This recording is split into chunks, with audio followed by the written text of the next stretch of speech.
আমার ভক্তগণ সবাই এখন কুসুম সরোবরে এসে উপস্থিত হয়ে গেছেন কুসুম সরোবর দর্শন করার জন্য। গিরিরাজ গোবর্ধনের উপরেই এই কুসুম সরোবর অবস্থান করতেছে।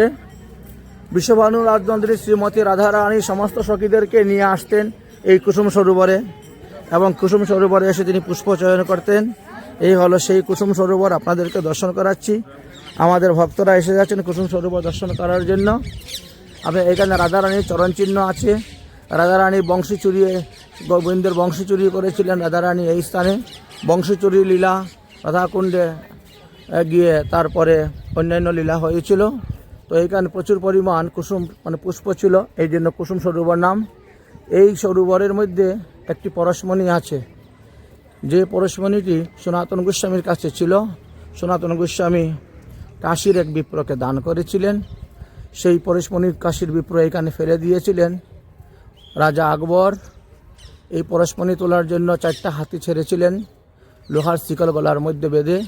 সারাদিন হাতিগুলা ঘুরেছিল।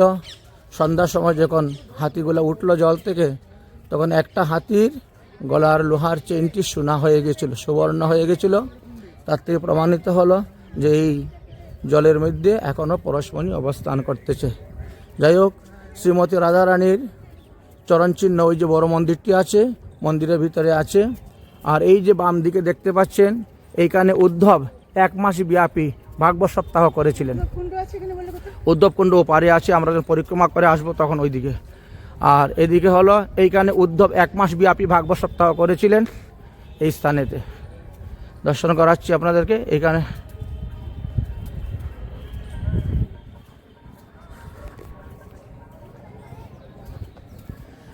এই যে দেখতে পাচ্ছেন, এইখানে উদ্ধব 1 মাস ভাগবত সপ্তাহ করেছিলেন।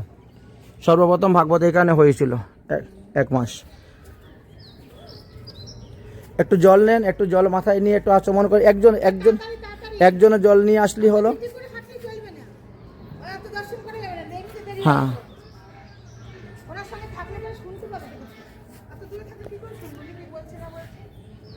ফুল নামে কোনো ফুল নয়, কুসুম শব্দের অর্থই ফুল। কুসুম শব্দের অর্থই হলো ফুল। হ্যাঁ হ্যাঁ,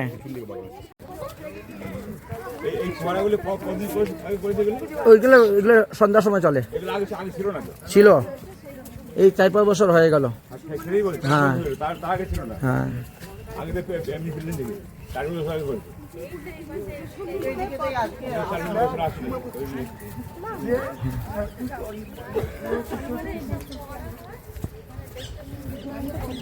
না কুসুম ফুলেরই সংস্কৃত পুষ্প কুসুম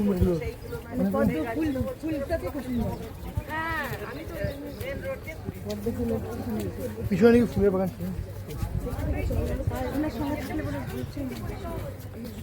দেখতেই পাবো।